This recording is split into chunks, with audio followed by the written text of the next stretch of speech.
আমার আল্লাহ বলবে, এই বেঈমান নাফরমান বেনামাজি রে, লাঠি মেরে জাহান্নামে ফেলে দাও। এটা গুণের মানুষ না।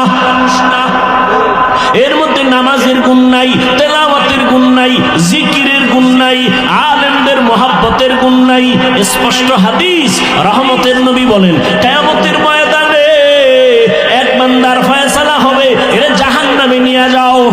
হ্যান্ডকাপ লাগাইয়া যখন জাহান্নামের দিকে নিবে, হঠাৎ বান্দা বারবার পেছনে তাকাবে। আল্লাহ বলবে, এই ফেরেশতা দাঁড়াও। এই বান্দা পেছনে তাকায় কেন বারবার? ফেরেশতারা কয়, আল্লাহ তো জানি না। আল্লাহ বলে, এই বান্দা বারবার পেছনে তাকায়, দেখেনি আমি আল্লাহ একটু তার উপরে দয়া করি। দাঁড়াও, আমি দয়া যে করবো এমনি একটা লাইন তো লাগবে। আল্লাহ আপনার অর্ডার, দেখো তো ওর আমল নামায় এমন কিছু আছে কিনা যে কোরআন শরীফও পড়ছে কোনো একদিন। ফেরেশতারা তদন্ত করে দেখবে আমল নামায় জীবনে কোরআন তেলাওয়াতের আওয়াজ নাই। আল্লাহ নাই। আল্লাহ বলবেন, ফেরেশতা এবার দেখো তো যারা কোরআন পড়ে এদের সাথে আর কোনো বন্ধুত্ব আসেনি।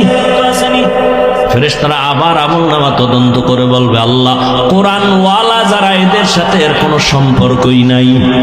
আল্লাহ এবার ফাইনাল দেখ, এমন একজন বন্ধু এই লোকটার আসেনি যেই বন্ধুর সাথে আলেমের কোরআনওয়ালার সম্পর্ক আছে। এবার ফেরেশতারা দেখতে দেখতে বলবে, হ্যাঁ এই বান্দার একজন বন্ধু আছে, ওই বন্ধুর সাথে কোরআনওয়ালার সম্পর্ক আছে। আল্লাহ বলবে, হ্যান্ডকাপটা খুলিয়া দাও, আমার আদালতে আবার হাজির করো।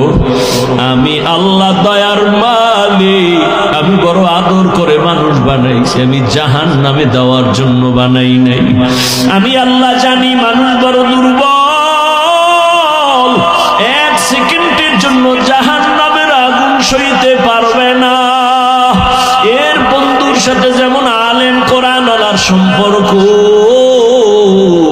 আজকে আমি আমার দয়ায় তাকে আমি জান্নাতি বানায় দিলাম।